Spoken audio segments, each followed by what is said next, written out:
دعا قبول نہ ہونے کی وجوہات۔ کسی شخص نے امیر المومنین حضرت علی کے سامنے دعا قبول نہ ہونے کی شکایت کرتے ہوئے عرض کی، یا امیر المومنین، جبکہ خدا تعالیٰ قرآن مجید میں فرماتا ہے کہ تم مجھ سے دعا کرو، میں تمہاری دعا قبول کروں گا، لیکن اس کے باوجود کیا وجہ ہے کہ ہماری دعائیں قبول نہیں ہوتی؟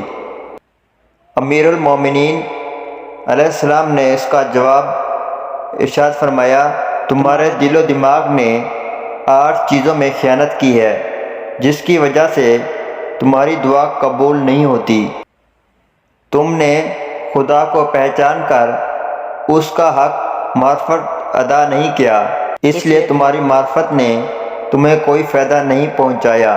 تم اس کے بھیجے ہوئے پیغمبر پر ایمان تو لے آئے ہو، لیکن اس رسول کی سنت کی عملی طور پر مخالفت کرتے ہو، ایسے میں تمہارے ایمان کا کیا فائدہ؟ تم اس کی کتاب کو تو پڑھتے ہو مگر اس پر عمل نہیں کرتے، زبانی طور پر تو کہتے ہو کہ ہم نے سنا اور اطاعت کی، لیکن عملی میدان میں اس کی مخالفت کرتے رہتے ہو۔ تم کہتے ہو کہ ہم خدا کے عذاب سے ڈرتے ہیں، لیکن اس کے باوجود اس کی نافرمانی کی طرف قدم بڑھاتے ہو اور اس کے عذاب سے نزدیک ہوتے رہتے ہو۔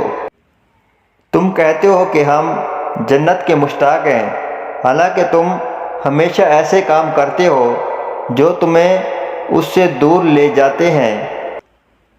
نعمت خدا سے فائدہ اٹھاتے ہو لیکن اس کے شکر کا حق ادا نہیں کرتے۔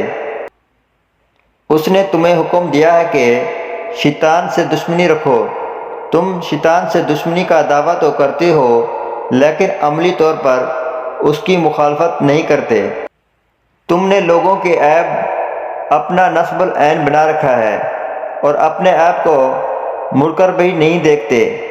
ان حالات میں تم کیسے امید رکھتے ہو کہ تمہاری دعا قبول ہو جب تم نے خود اس کی قبولیت کے دروازے بند کر دیے ہیں؟